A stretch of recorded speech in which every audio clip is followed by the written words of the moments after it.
Hello everyone, I hope you are well. If you enjoyed this video, please be sure to subscribe. Today we're going to be discussing Arsenal's set pieces and the secrets behind them. Arsenal's recent set piece success got me thinking, where has this come from? What has inspired it and what is the reasons for this? In Arsenal's set pieces, they use screens, positional and physical screens, and I know a different sport that uses screens also. Two American sports, in fact, that use them most. And in this video, I'm going to be explaining how they, coincidentally or uncoincidentally, link to Arsenal set plays. I think Nicolas Jover has taken inspiration from the set plays that are used in both the NBA, which is basketball, and the NFL, which is American football. Generally speaking, in the NFL, you have 4 chances to make a 10-yard gain.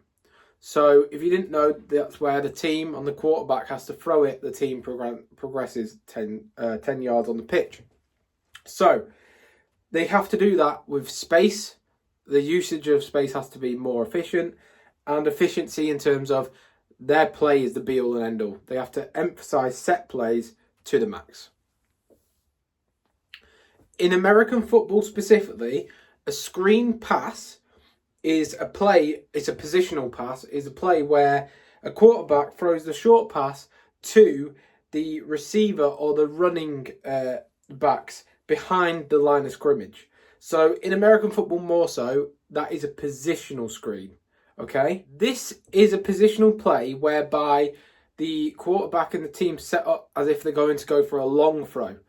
In fact, they then go for a short throw. So the defensive line for the opposition is there expecting a long throw. You play the short throw, you gain yards that way. So the way you set up and the positions of the players impacts how the defence reacts.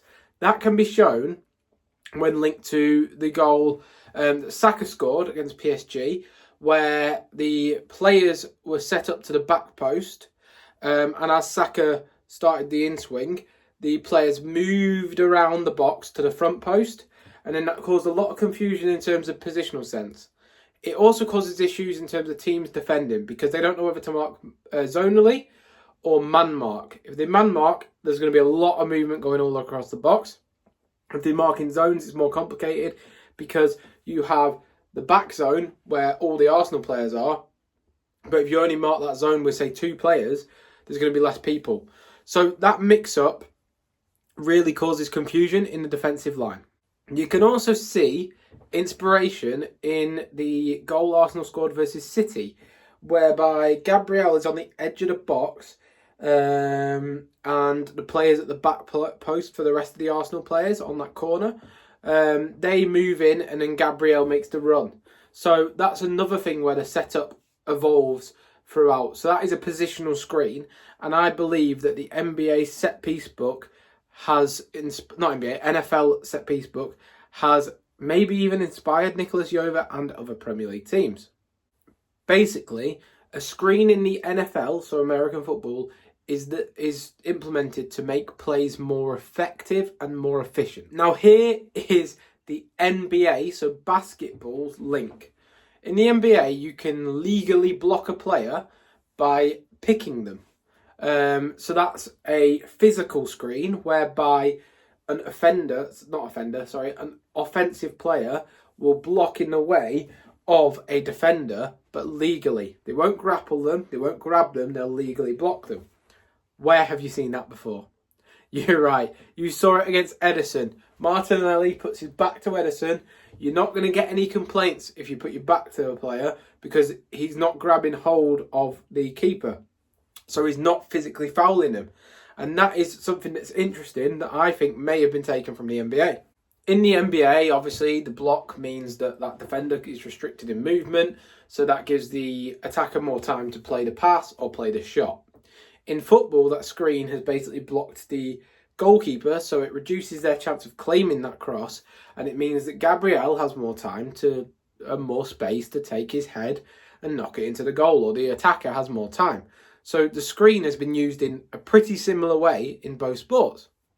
But what gets even more mental when I was thinking about it is I think these ideologies have seeped into Arsenal's transfer dealings for a while. In the NFL draft, the most physical, key thing there, attributes are desired. The players who consistently rank in the top of the sprints, in the top of the strength tests, the most physically dominant attributes are the people who are most wanted by different teams, okay? Then you also have the efficiency side of things. So the players who are most efficient, who will throw 100 out of 100 throws, are the most desired as well. Or who will catch in traffic every single time. Obviously, because they're the best players. What does Arteta, or at least a year and a bit ago when he first came into the club, what does he most talk about? He talks about efficiency in the final third. When Saka was when he was asked about, I think it was 2022, he was asked what can Saka do better going forwards. Arteta said the efficiency in the final third can always be improved. That means the chance that Saka consistently will make the right decision to mean that each opportunity we go and score the goal. But it goes further. These efficiencies mean that we can consistently, in the NFL, deliver set plays to an effective ability. Remember, they've only got 4 chances for these set plays to get it 10 yards. Slightly different in football, obviously. You get multiple set pieces across the game, but the principles are pretty similar. Why does Travis Kelce make the most distance covered, travelling distance? Because he's the best physical athlete.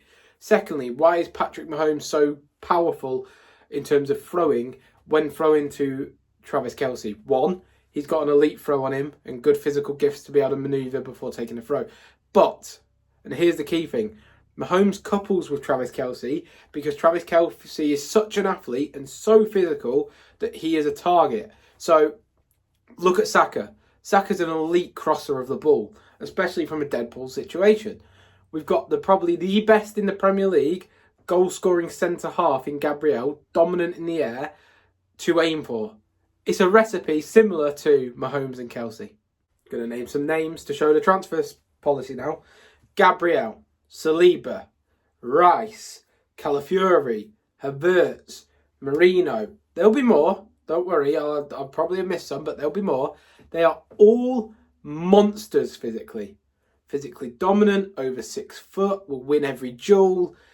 It's very clear that this team is built around set pieces, which is why it is going to be so hard for other teams to stop us. Even defensively, we've got the best keeper in David Raya when it comes to claiming high balls and claiming crosses. Look at his numbers compared to the rest of Europe. He stacks up ahead of every keeper. And it's not just because he's good at claiming crosses. Don't get me wrong. It's because the players in the back line, Calafiori, Saliba, Gabriel, we just went through them, all win their aerial duels. And they protect David Raya with defensive screens, so they block him from getting bullied in situations from corners because they're so physically dominant ahead of the other teams in the Premier League that David Raya is just protected naturally. They form a screen, they don't let anyone get near him. So then he's free to claim that ball. The whole team is set up to win aerial duels. It's the fucking duels, guys. Like on the documentary for Arsenal. Win your fucking duels. This goes to a wider point. How many times recently have the public, the media, the fans, everyone, even yourself, thought, there's a lack of long shots in this game nowadays. There's a lack of unpredictable players. You no longer have your Mavericks. You no longer have your, Alan St-Maximins in the Premier League, to name a few. And there's a reason. It doesn't feel the game as a whole is about those players anymore. The game now has turned. It's about physicality and efficiency. You could say percentage football. Look at the Arteta's playbook. It's all built around who can be the most efficient. How do we score the most goals? Do we get to the byline and cross it in? Yes. Do we cross it in with an ongoing rusher in Gabriel and crowd the keeper? Yes. Efficiency in the half spaces. Arteta himself has said it on multiple occasions. We need to be more efficient. The team is built in his image, obviously. Efficiency is key. The American influence. It's not just about Arsenal. It's not just gone on with Arsenal. Let's be honest. The whole Premier League has followed suit. Everything is about efficiency now. There's less predictability because every team is trying to play to the same standard in the same playbook. That doesn't always work. But when you have physical monsters with supreme and elite consistency, they are unstoppable in elite sports. It's as simple as that. Let's be honest. Who can stop Arsenal? Only the teams with the same physicality, which isn't many. And that is the way the league's going. Once you get to that elite physicality, it doesn't matter where they are in terms of your Santi Cazorlas. Those type of players are dying out because every player is going to be a 6'4" monster. But luckily, Arsenal have gone ahead of the trend because when other teams catch on, I know City already have quite a big unit of players, but when other teams catch on, the pool will diminish, but a lot of the players will still and already be at Arsenal. And it's going to catch on. More of the Premier League will go this way, more of the Premier League will get more physical, and naturally, the game, set pieces, the small margins will become smaller still. Until then, let's just enjoy it, embracing it, value who Arsenal are at the moment. Until the league catches on, just embrace the phenomenal set piece advantages we have. Because let's be honest, for United, Chelsea, etc. to catch up, it's going to take them a few windows where we can take advantage. Let's hope we win the league this year. Let's hope for success this season. I hope you have enjoyed my rundown on Arsenal set pieces and why the American influence of sports has impacted, I believe, Nicolas Jover's set plays. I also believe it will impact the Premier League as a whole. Hope you have enjoyed. If you're new, again, please be able to like and subscribe. This video has taken a long time to research, so it would be really appreciated. Thank you for watching. We'll see you next time. Goodbye.